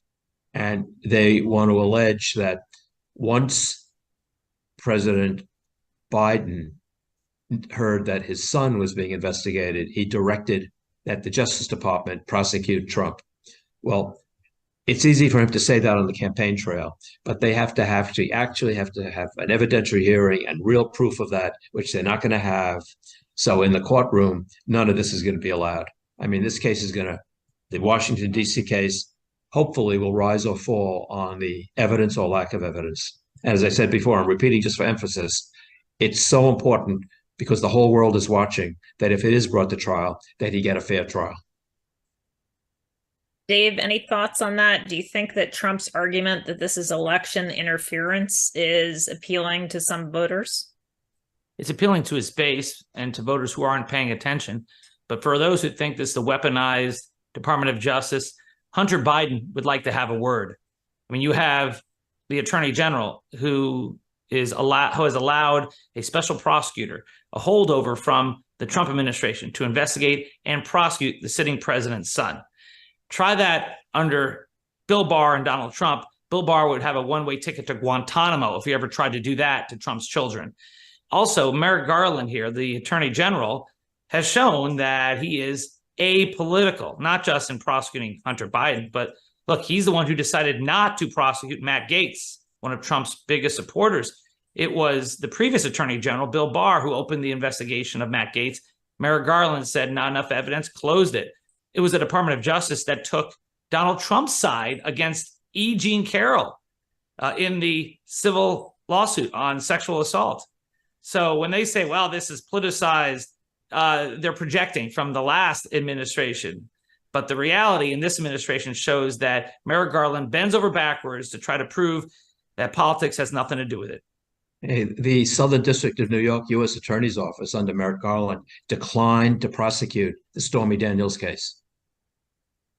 Good point. Dave, as a prosecutor, can you talk about the timing? I've seen some Trump allies say, well, we think this is election interference because they timed the charges and the trials with the election year, when particularly in the 2020 election case, they had a lot of the evidence in late 2020, 2021 about his role. Can you talk about why it took as long as it did to bring about the indictments and the trials? I do think because Merrick Garland tries so hard to be apolitical that he was slow rolling this investigation. I think the fact that they had to bring in a special prosecutor to show that they were being even-handed and apolitical is another reason why there was a delay. And eventually Jack Smith came in and lit some fires, and now you have what you've seen. But I think it is legitimate to criticize the slow process at the beginning, but there were a lot of newspaper articles that did some research into it and showed that some of the holdovers from the Trump administration were not quick to move forward in this investigation after January 6th. And so it was a slow process. And look, it was Donald Trump who decided to announce for president extra early, earlier than any other candidate, because he wanted to intimidate Merrick Garland, because he wanted to make this argument that he was being persecuted because he was running for president. So he tried to work the calendar to try to make it look more beneficial to him that he was being persecuted. Merrick Garland, you can criticize him for being slow because he can be a little too careful. But to say that this is a political persecution and mess with the election would just mean you're saying that certain individuals are above the law. Well, there is a Department of Justice policy about filing charges within 60 or 90 days of an election. And if you read the Justice Manual, which is like the Bible for prosecutors, federal prosecutors, it talks about that no charges should be brought which might interfere or be perceived to interfere with affecting an election. Well, that it is, if you read it literally, it's charges filed. But you could make the argument that trials also shouldn't be held at a time when it could be perceived that they're being brought to interfere with an election. So I agree with Dave that Merrick Garland is totally non-political, and that's not his intention. But I think we get into dangerous territory when we require the likely nominee of the opposition party to sit in a courtroom the day before Super Tuesday, which is when the trial is set for now. I think that the public might lose some confidence in the system. Dave, can you talk about how much time realistically we could see Trump in trial in 2024? And then as a politician, what is that going to mean for his ability to campaign?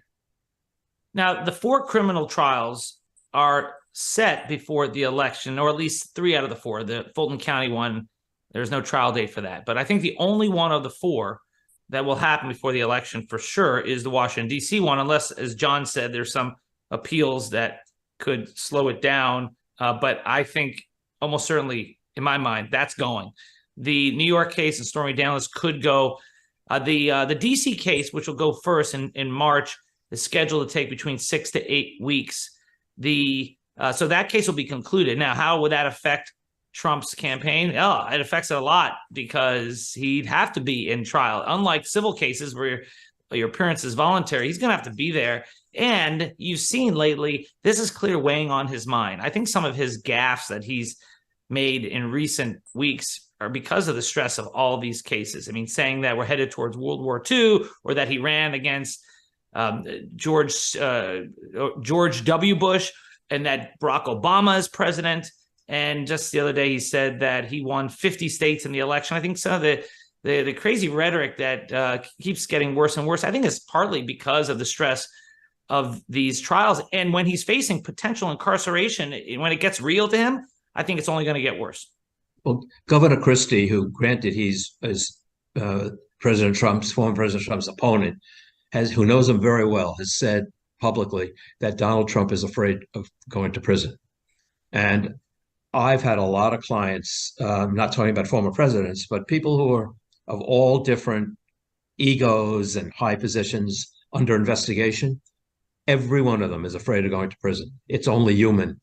And I'm agreeing with Dave. As this gets closer and the reality sinks in, there's going to be come to reckoning. But there's a Rule 43 of the Federal Rules of Criminal Procedure says that he has to be present. He has to be present at the trial. But it give a little bit of wiggle room.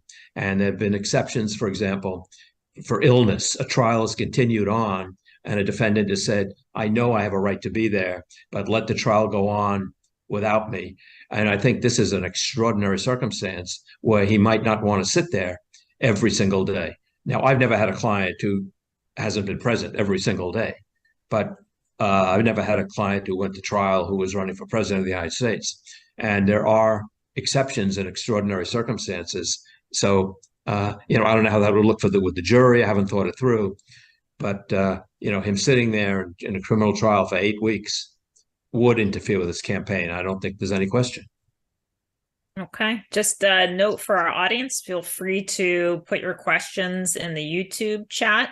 And we decided to make United Facts of America free this year for all our guests, but you can still support the truth in politics. Visit politifact.com/donate to make a difference to our efforts to fact check Democrats and Republicans. John, as a defense attorney, can you talk about what a defense attorney would look for jury selection? This is a defendant. The jury pool is going to know him.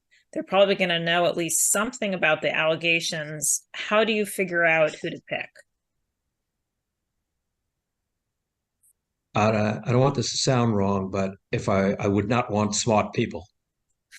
Smart people would pay attention to the facts and the law, which they should do. But people who are just feel unhappy and want to blame somebody for crime or for the open borders, or who want to blame people, I think that they may think that Donald Trump is their savior. So I think it's sort of like reversed in the typical kind of a case that as a defense lawyer, I would want to strike doctors and lawyers and educated people and people from the so-called establishment. I would not want any of those people. I would want people who feel angry. That's what I would want as a defense lawyer. Would you be asking them their party affiliation and if they had voted for Trump in the past, or if they plan to vote for him in the future? I don't think that's a permissible question. I don't think the judge would permit that. There is a questionnaire. The special counsel's already made a motion to allow a questionnaire to go out to lots of prospective jurors to try and find out a lot about them. But I don't think Dave, you may know more than I do about this. I don't think you're permitted to ask somebody who they voted for last time, who they're going to vote for. I think that's a right of citizenship to keep confidential. You can still get that information out of them in other ways. But you may not be able to ask how they voted, but you can find out, Right. You can also check party affiliation by public records. One thing about this is that just because you'll get a Trump supporter on a jury doesn't mean they're just going to be a MAGA blind follower. And even if they are, if you just get 1 out of 12, that's usually not enough. Usually there's safety in numbers, and you have to have a couple to really put a wrench in the gears. There was a guy who listened to right-wing radio in the trial on the E. Jean Carroll case of Trump. He listens to some of the most conservative podcasts, and he went along with the unanimous verdict against Trump in favor of E. Jean Carroll. There was a guy on the Paul Manafort jury who was a Trump supporter, and he voted to convict Manafort because he said, I just follow the evidence. So you just have to vet these people to make sure they're going to follow the evidence and the law. Okay. In the documents case, your average juror is probably not familiar with any of the laws that pertain to handling of classified documents. Also, President Biden's handling of his documents is under a separate investigation. Dave, would either of those factors pose a challenge to the prosecution of Trump? I don't think so, Amy. I think this is the strongest case. They got him dead to rights. Trump has no defense here. It's not about intent. It's just whether he possessed the documents after he was told to give them back. And the answer is, of course, he did. His only possible defense is that, well, he declassified the documents or thought he had declassified the documents. But that was disproven by the recording from Bedminster. We admitted he did not declassify the documents and that he can't show them to people while they are classified. So they got him on the willful retention of documents. Now, to those who want to compare this to Joe Biden and Mike Pence, who was cleared, this is not about the possession of documents, but the refusal to give them back. It's the refusal to give them back. It's the obstruction, stupid, as the line from the Clinton campaign would say. And that's why he really has no defense. And if he had just given them back after he was asked, there would be no case against him in Fort Pierce. Well, the declassification doesn't really matter under the. True. It's just possessing under the Espionage Act, just possessing these documents, as Dave was saying. But if he had complied with the subpoena in the Fort Pierce, which was then a West Palm Beach case, there would not have been a charge. It was, rather than comply with the subpoena, if he wanted to assert certain privileges, he had a right to do that in court. But instead, he instructed his lawyers basically to deep six, allegedly, these documents. And the obstruction part is the strongest case. A judge in Washington, D.C. found this crime fraud exception, and the principal witness, although a reluctant witness against him, is his own former lawyer who's going to testify that he instructed us not to comply with the subpoena. So the obstruction part, I agree, is compelling. Amy, if I could add, John's right about the fact that you don't even need to declassify the documents or have a classification debate. It's not subject to the statute. The statute covers classified and declassified documents, but prosecutors would not have brought this case, I believe, if Trump had declassified the documents, because all you need is to convince one juror that there was some issue on declassification, even though it's not the law. But they're not going to walk into a minefield, these the prosecutors. They want these airtight cases, and they've got it in the Mar-a-Lago documents case. And for our listeners, I think we've written a story about this. If you Google PolitiFact, Trump, and in-brain classification, we asked some legal experts if such a thing exists. So you can read that story there. John, Trump might invoke the advice of counsel defense in the federal 2020 election case. Can you explain what that means in layman's terms? If you make full disclosure to your attorney, and your attorney gives you advice that what you're doing doesn't have to be legal or not legal, it's criminal intent, what you're doing is okay, is kosher, and you've made full disclosure, you're waiving attorney-client privilege by doing that, the advice has to be reasonable. It can't be saying, oh, okay, you've told me everything, so go rob a bank. So, and it's a difficult defense, but it's not uncommon. But I think there's another interesting argument that I think Trump can make, and that's the government cannot pick and choose which lawyers you can listen to and which you can't listen to. And that there are a whole bunch of lawyers, and you, government, have made some of them unavailable to me by charging them. And by charging them with crimes in their own self-interest, they're going to take the fifth. And let me just say quickly that I think the guilty pleas that were done in the Fulton County case are outrageously lenient. Just to give you one quick example, and I could say the same thing about all of them. Ken Chesebro, who was charged in that indictment with being the architect of the phony elector scheme. That's one of the most serious crimes I can think of. That goes to the very heart of our democracy, of our republic. His plea is probation. It can be expunged after a year. And he has to write a letter of apology, of course. And they've stipulated that it's not a crime of moral turpitude, which means the prosecutor is helping him even keep his bar license. Well, his lawyer said, how could we turn that down? When you give pleas like that, of course they're going to enter plea. And I tell you, in the federal case, where someone like Chesebro and the rest don't have any protection, that's going to be confusing. They are not going to get pleas like that. And those people, he's one of the unindicted co-conspirators, they're going to face serious charges, and it's going to confuse everything. When Jenna Ellis, in her allocution, that means when she was talking, she said, if I knew then what I know now, well, it doesn't matter what you know now. What should matter is what you knew then. You had to have the criminal intent then. And then she says, and I follow the more experienced lawyers. So she's not taking responsibility for anything. So I think that those guilty pleas go to the question the integrity of that whole RICO case in Atlanta and make Jack Smith's life a little bit more complicated with how those people are going to be handled in Washington, D.C. One thing I've wondered, I don't know if either one of you can answer this, is in these sorts of white collar cases, when there is a plea and the defendants are sentenced to community service, do they tend to buy their way out of it, or do they actually do the community service? I don't know if either of you can talk about what you've seen in any cases. I can tell you in my jurisdiction, they do it.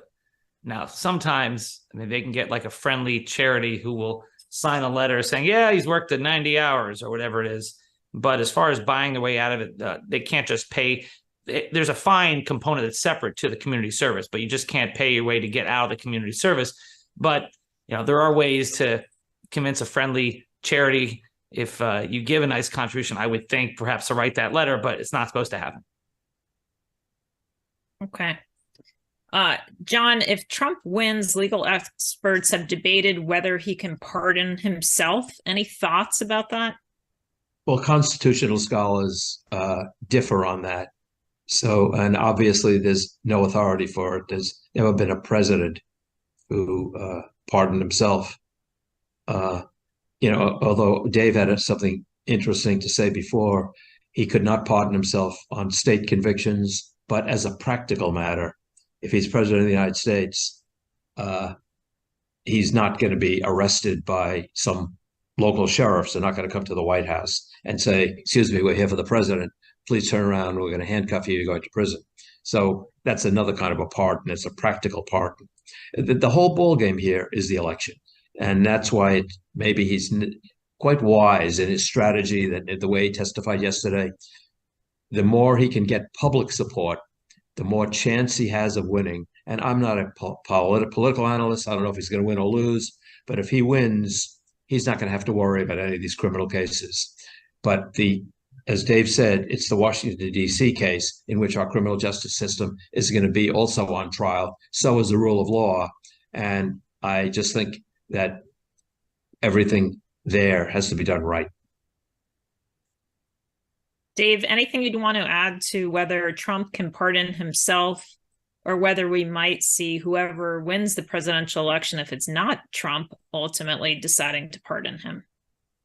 Well, Trump will order his attorney general to drop all the pending federal cases against him. And I agree with John Sale. I think that if he is president, the state cases will at least be put on hold and may never happen after he leaves the office. So 2024 is for all the marbles. I mean, this is for our democracy or the rule of law. If on the question of whether he can pardon himself, I think you cannot. It has not been decided by any court. We've never been down this road before. But if you look at the wording of the Constitution, it says that the president has the power to grant pardons. And generally the word grant means give something to someone else, not to yourself. But he could invoke the 25th Amendment, where he hands power over to the vice president for a small period of time. Vice president pardons Trump, and then Trump then writes a letter to Congress reclaiming power. And lickety split, he is pardoned. Now, anyone who does that as vice president will be unable to run for any major office again. It was just like Gerald Ford couldn't get elected after pardoning Nixon. It would look like a dirty bargain, and that vice president would end his or her political career, at least in the chance of running for president, but would still be a MAGA hero and be able to raise a lot of money on the circuit afterwards. All right, we have a question from the audience, and I think this could go to any of the criminal cases. Are there any facts to which a defense attorney would not want attention drawn to during the trial? Well, I think in the federal cases, I think the prosecutor's office has been so thorough that as a defense lawyer, you don't want any of the facts to come out.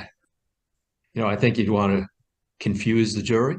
And I don't think that that's disingenuous, because in our system, it's up to the prosecution to prove beyond a reasonable doubt the guilt. And the facts in these cases are, if I were representing the president, would be my worst enemy. So I would not want any of them to come out. And Amy, it shows that why the Fort Pierce case, Mar-a-Lago documents case, is the strongest case. Because as we discussed earlier, and John brought this up, Trump could use the advice of counsel defense, perhaps in the federal case. His attorneys, by the way, have not been charged in that case. They have been charged in the state case in Georgia and have pled guilty there. There's also the First Amendment defense. And then all it takes is one juror to have some reasonable doubt. It's a hung jury. So he has a shot in those cases. The New York case on Stormy Daniels, hush money payments, the law is a little weak in that area. It's a bunch of misdemeanors. They've got to show that his falsification of business records led to another crime, but it's not clear what that other crime is because the DA hasn't said it yet. So we'll see how that goes. But in South Florida, in Fort Pierce, there is no defense in that case. He previously tried to say the FBI planted evidence, not even going to be allowed to say that in court. The declassification defense is not a defense, as we mentioned earlier. So that's the case that Trump does not want to go to trial. Fortunately for him, he's got a judge who has been very amenable to him, giving delays and rulings that are favorable to him, and Judge Cannon. And so the strongest case against him is the least likely case to be tried before the election. Another reason why the November 2024 election is the most important election in history. A Georgia State University law professor described the hush money Manhattan case as probably the weakest in terms of legal theory, and I think it's come under considerable criticism by even liberal legal experts, the professor said. John, do you agree with that? Totally. I think that case is a mistake. The feds looked at it carefully and passed on it. And I think I've never seen a case, and I had a high position as a prosecutor, and I have an active criminal defense practice. I've never seen a case where the main government witness goes on before he testifies, goes on every television show, writes a book. I forgot the name of it. I'm talking about Michael Cohen, called what was it called? Revenge or something like that. And I've never seen anything like that. So I think he is very impeachable. If you look at the government, in the case where Michael Cohen pled guilty and went to jail in the Southern District of New York, and he says that, look, I went to jail for Donald Trump, so in fairness, he needs to be punished. If you look at that case, you'll see that the prison sentence he got, this is based on the judge and the government's position, was based only in very small part on the hush money payments. It was based upon all of Michael Cohen's other crimes, financial crimes, involving taxi medallions. So I think he's one of the most impeachable witnesses I've ever seen. I think a case that's borderline misdemeanor, felony, maybe a misdemeanor, is not the case to be brought against the former president of the United States. I just think that case is a mistake. I think the federal case, as Dave said, both of them are serious threats to Donald Trump. And as far as Michael Cohen's book, it was named Revenge, and the one before it is named Disloyal. Good for defense lawyers. We're almost out of time here, so I'll ask Dave first. Any final thoughts on anything we didn't cover about the facts related to these Trump trials? You know, the Fulton County case is interesting. You've got 19 defendants now. It's whittled down after a bunch of people pled to very lenient charges. John's right. But that case is RICO, which is serious. That could put him in state prison for some time. Those cases, though, take 6 months, and that's why I don't think it's happened before the election. And after the election, if he is not president again, yeah, I think he goes on trial. But if he becomes president again, I think we're in a constitutional crisis, and who knows what happens there. The one thing that Fulton County case has that the other cases do not is a recording of Donald Trump in his own words saying, find me 11,780 votes. That's going to be powerful evidence in front of a local jury, a jury of where they went for Biden by 72% of the vote in Fulton County. So don't sleep on that case. That case is a serious case, and it's moving ahead. And so it's important for the public to know how important this election is, not just on issues and the fate of our democracy and foreign policy, but also on the rule of law. It's very, very likely that if he is elected to the White House, these cases go away for the sole reason that he's president. And so you would have a situation where someone is above the law. John, any final thoughts here? Well, Dave's reference to the recorded conversation in Georgia, find me 12,000 some odd votes, that's subject to interpretation as to what's meant by it. But where I agree totally with Dave is I'm not worried about any particular case. I am genuinely worried about the rule of law. And I think that potentially Mr. Trump poses a threat to the rule of law. And however the cases come out, I'm just worried for our republic. And I just hope that every officer of the court stands up and says the rule of law should prevail, however, and let the chips fall where they may. Okay, we're going to have to leave it there. Thank you to Dave and John for your invaluable insights and dedication to truth. United Facts of America continues at 11 a.m. tomorrow with a discussion about artificial intelligence's misinformation threat amid the Israel-Hamas war. And then tomorrow night at 7 p.m., we're going to take you behind the scenes about how we prep for Republican presidential debate. And that will be 1 hour before the debate begins in Miami. Until then, I'm Amy Sherman. Take care.